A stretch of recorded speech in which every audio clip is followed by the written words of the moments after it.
Hello বন্ধুরা, good morning. তোমরা সবাই কেমন আছো? আশা করছি ভালো আছো। তো আমি একটা সুন্দর সকালে তোমাদের কাছে নতুন ব্লগ নিয়ে আসলাম। আমার এই ব্লগটা তোমাদের যদি একটু ভালো লেগে থাকে তাহলে একটুখানি কমেন্ট করে দিও।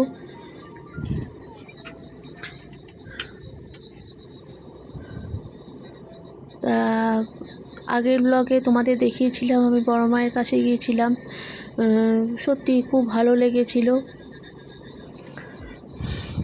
ওখানে প্রায় 2 ঘন্টা লাইন দিয়ে দাঁড়াতে হয়েছিল।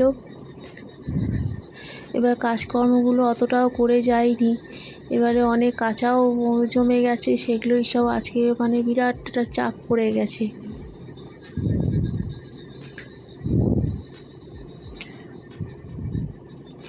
তো আমি এরই মাঝে সব ডাস্টিংগুলো একটু মোছামুছিগুলো সব করে নিচ্ছি।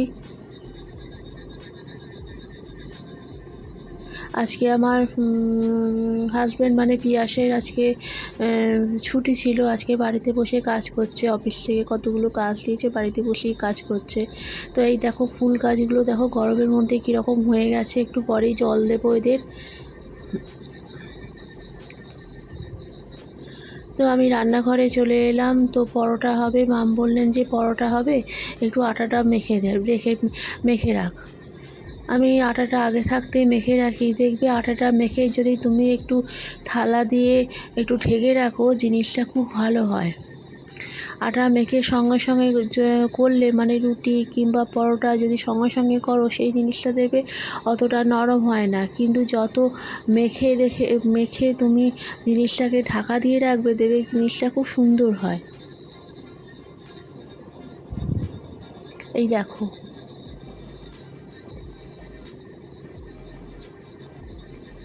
যাই হোক, এবারে মাম চলে এসছেন। মাম মানে আমাকে সাহায্য করছেন পরোটা হবে বলে। পরোটা উনি বেলে দিচ্ছেন, আমি করে নিচ্ছি।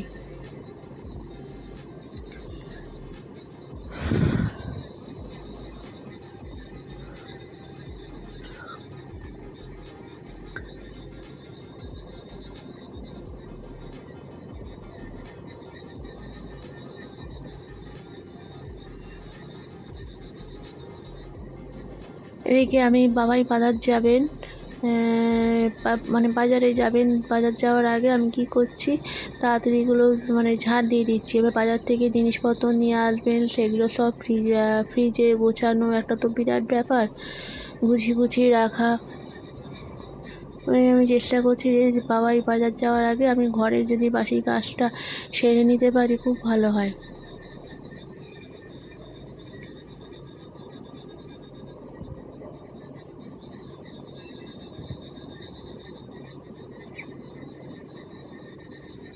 আমার এই ব্লগটা তোমাদের কীরকম লাগছে একটুখানি কমেন্ট করে জানিও, লাইক শেয়ার করে দিও, আর নোটিফিকেশানটাকে অন করে দিও। যখন আমি কিছু ছাড়বো সেটা তোমাদের কাছে পৌঁছে যাবে।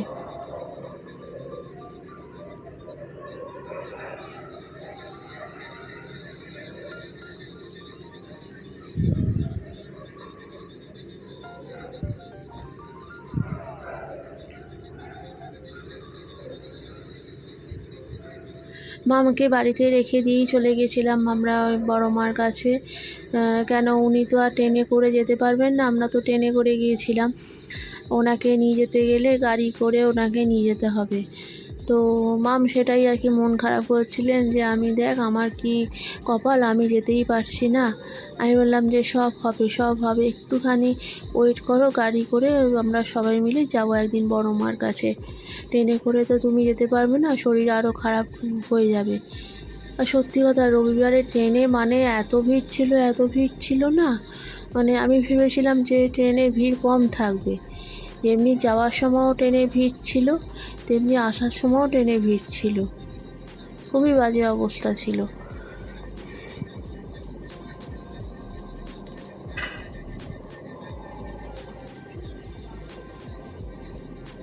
মাম প্রত্যেকবারে সকালবেলা কি রাত্রিবেলা কি দুপুরবেলা ওষুধ খেতে ভুলে যান, আমি মনে করিয়ে দিই। এই দেখো বাবাই বাজার থেকে টমেটো, আম, উচ্ছে, মানে করলা, এঁচোড় এগুলো সব নিয়ে এসছেন। আমি গুছিয়ে গুছিয়ে রাখছি। এদিকে আলুও নিয়ে এসছেন।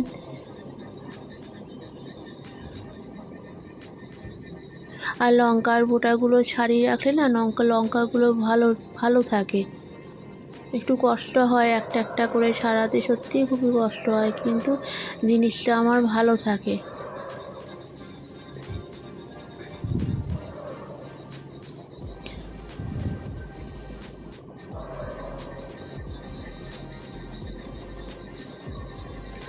তো একটু স্যালাড কাটবো, একটা শসা, একটা টমেটো, একটা পেঁয়াজ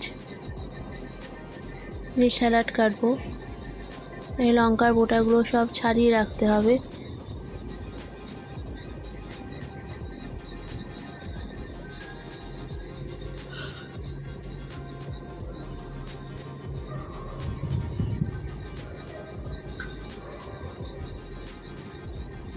আমার এই ব্লগটা যদি তোমাদের এতটুকু ভালো লেগে থাকে তাহলে প্লিজ কমেন্ট করে দিও। এই দেখো শসা কেটেছি, টমেটো, পেঁয়াজ কেটে এবার বিট নুন লেবু দিয়ে জিনিসটাকে মাখছি। স্যালাড কিন্তু খেতে খুব ভালো লাগে। তোমাদের কি ভালো লাগে স্যালাড খেতে? আমার তো খুব ভালো লাগে। আমি আগে বরকে বললাম যে তুমি বাড়িতে আছো, আমাকে এই ভিডিওটা একটুখানি ক্যামেরাটা ধরে দাও।